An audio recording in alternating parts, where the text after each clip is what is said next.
Well, procrastination is delaying or postponing something that you should be doing. And it could cause you a lot of missed opportunities, it can increase your stress, it can damage relationships, and it can definitely decrease your productivity. Procrastination is something we have all struggled with at one point or another, and we are struggling. So it's a universal challenge which bears the question, what is it about the human mind that we procrastinate on the work which is quite important to us? And it's so common that Greek philosophers Socrates and Aristotle had to have a word for such behavior, which was akrasia. In Plato's Protagoras dialogue, Socrates asked precisely, how is it even possible that if you judge an action to be the best course of action for you, why would you do anything other than that?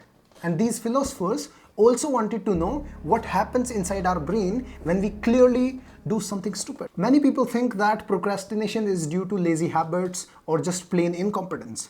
Well, that's true, but scientifically it's the battle between two parts of your brain, limbic system and prefrontal cortex. Limbic system takes care of pleasure, reward, arousal, and fear. Like verifying am I safe or not. So this portion of the brain always focuses on being safe, getting pleasure and reward in the present. Whereas prefrontal cortex, which is right behind our forehead, takes care of future planning, complex concepts, decision making, working memory, and a few more.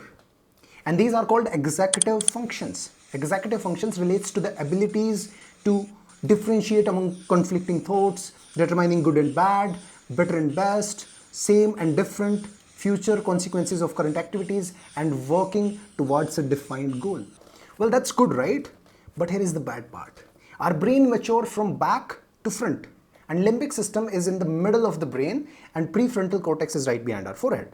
So prefrontal cortex is newer, less developed maybe, and as a result, somewhat weaker portion of the brain.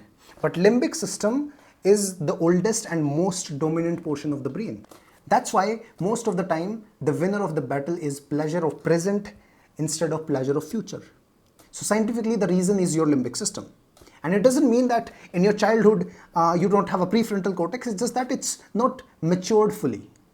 So to make the right decisions, we have to follow some methods and rules which can help you in taking over procrastination. So I'm going to share 4 ways to get the work done, and first and fourth are most useful to me. So the first one is 2-minute rule.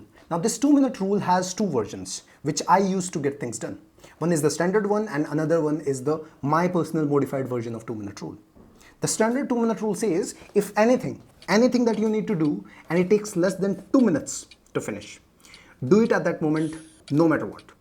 Doing it, get it off your list and off your mind. So this is also a way to declutter your mind and leaving more mental space for important things. Sometimes we have so much in our mind and we just freeze. We don't even start with anything. So this is one way to start with small tasks. Now let me give you examples of the tasks which can be completed under 2 minutes. One is like taking out the trash whenever you remember it's a trash day. Putting the clothes in the washing machine.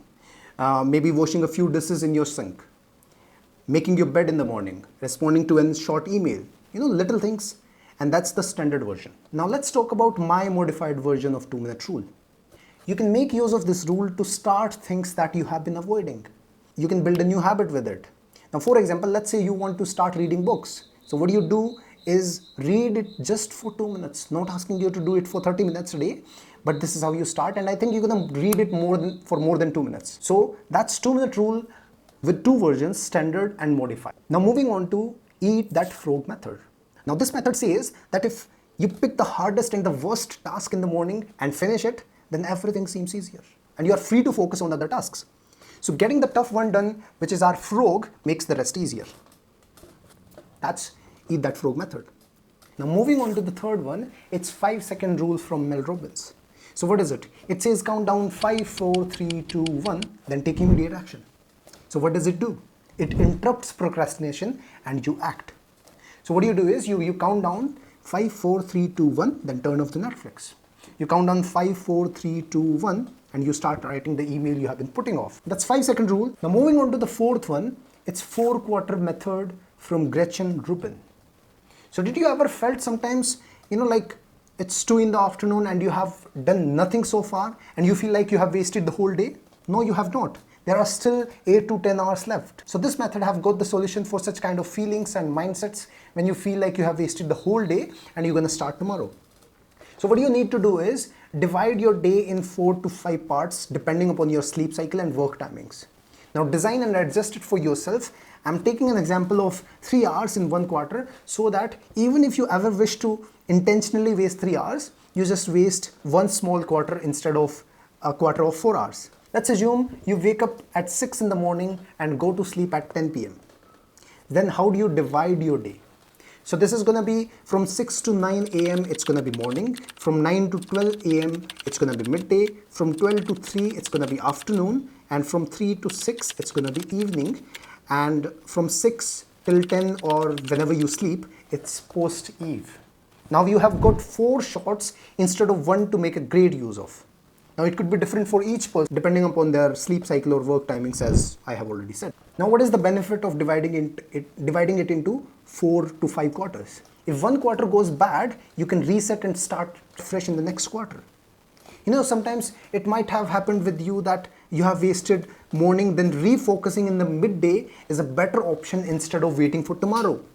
And my suggestion is your target should be to make a good use of at least 3 quarters. And at the end, if you keep using any of these techniques to trigger yourself to do the pending work, you will build a habit of doing the work. And that is what we all want at the end, right? And this is what solves your problem. Now these techniques are for the times when we don't feel like doing the work. So making a good use of these techniques, and if you are already using any of these techniques, let us know in the comment section and which technique could be useful in your life. And share it with someone who may need it. This is Deepak Moore signing off, and see you in the next.